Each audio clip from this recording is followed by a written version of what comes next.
जय श्री कृष्णा। बहुत बहुत स्वागत है आप सभी का आपके अपने इस YouTube चैनल में। जब रावण ने शंकर जी से पूछा, प्रभु ये हनुमान कौन है, तो आइए जानते हैं कि हनुमान जी कौन हैं। आप सभी इस वीडियो के अंत तक बने रहें। एक दिन पार्वती जी ने शंकर जी से कहा, भगवान अपने इस भक्त रावण को कैलाश आने से रोक दीजिए, वरना किसी दिन मैं इसे अग्नि में भस्म कर दूंगी। यह जब भी आता है मैं बहुत असहज हो जाती हूँ। यह बात मुझे बिल्कुल भी पसंद नहीं है। आप इसे समझा दीजिए, यह कैलाश में प्रवेश न करे। शिव जी जानते थे कि पार्वती सिर्फ उनके वरदान की मर्यादा रखने के लिए रावण को कुछ नहीं कहती हैं, अन्यथा वह चुपचाप उठकर बाहर जाकर देखते हैं रावण नंदी को परेशान कर रहा है। शिव जी को देखते ही वह हाथ जोड़कर प्रणाम करता है। प्रणाम महादेव। शिव जी बोले, आओ दशानन, कैसे आना हुआ? रावण बोला, मैं तो बस आपके दर्शन करने के लिए आ गया था महादेव।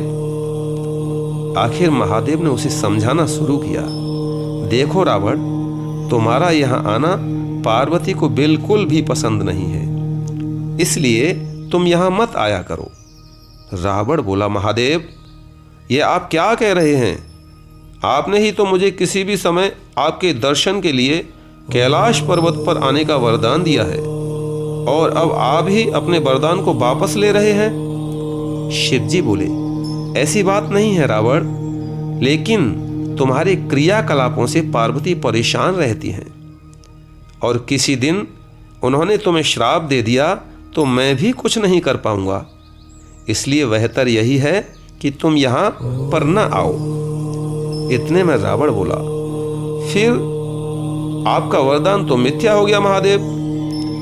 शिव जी बोले, मैं तुम्हें आज एक और वरदान देता हूँ। तुम जब भी मुझे याद करोगे मैं स्वयं ही तुम्हारे पास आ जाऊंगा, लेकिन तुम अब किसी भी परिस्थिति में कैलाश पर्वत पर मत आना। अब तुम यहां से जाओ, पार्वती तुमसे बहुत रुष्ट है। रावण चला जाता है। समय बदलता है। हनुमान जी रावण की स्वर्ण नगरी लंका को जलाकर राख करके चले जाते हैं, और रावण उनका कुछ नहीं कर सकता है।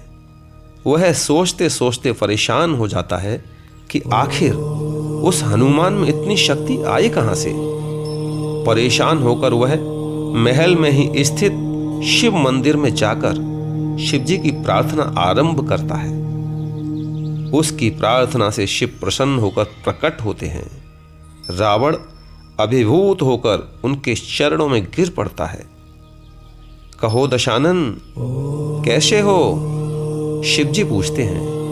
रावण बोला, आप तो अंतर्यामी हैं महादेव, सब कुछ जानते हैं। प्रभु, एक अकेले हनुमान ने मेरी लंका को और मेरे दर्प को भी जलाकर राख कर दिया है। मैं जानना चाहता हूं कि यह जिसका नाम हनुमान है, आखिर ये कौन है? और प्रभु, उसकी पूंछ तो और भी ज्यादा शक्तिशाली थी। किस तरह सहजता से मेरी लंका को जला दिया, मुझे बताइए, यह हनुमान कौन है? शिव जी मुस्कुराते हुए रावण की बात सुनते रहते हैं और फिर बताते हैं कि रावण, यह हनुमान और कोई नहीं, मेरा ही रुद्र अवतार है। विष्णु ने जब यह निश्चय किया कि वे पृथ्वी पर अवतार लेंगे और माता लक्ष्मी भी साथ ही अवतरित होंगी, तो मेरी इच्छा हुई कि मैं भी उनकी लीलाओं का साक्षी बनूं। और जब मैंने अपना यह निश्चय पार्वती को बताया तो वह हट कर बैठी कि मैं भी साथ ही रहूंगी, लेकिन यह समझ नहीं आया कि उसे इस लीला में किस तरह भागीदार बनाया जाए। तब सभी देवताओं ने मिलकर मुझे यह मार्ग बताया। प्रभु, आप तो बंदर बन जाइए और शक्ति रूपा पार्वती देवी आपकी पूंछ के रूप में आपके साथ रहें, तभी आप दोनों साथ रह सकते हैं। और उसी अनुरूप मैंने हनुमान के रूप में जन्म लेकर राम जी की सेवा का व्रत रख लिया और शक्ति रूपा पार्वती ने पूंछ के रूप में और उसी सेवा के फल स्वरूप तुम्हारी लंका का दहन किया। अब सुनो रावण, तुम्हारे उद्धार का समय आ गया है। अतः श्री राम के हाथों तुम्हारा उद्धार होगा। मेरा परामर्श है कि तुम युद्ध के लिए सबसे अंत में प्रस्तुत होना, जिससे कि तुम्हारा समस्त राक्षस परिवार भगवान श्री राम के हाथों से मोक्ष को प्राप्त करे और तुम सभी का उद्धार हो जाए।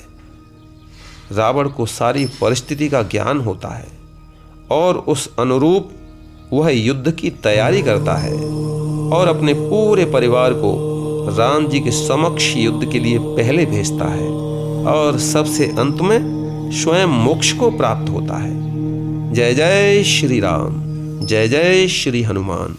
शास्त्रोक्त उत्कृष्ट ज्ञान के नए नए वीडियो आपको इस YouTube चैनल पर मिलने वाले हैं।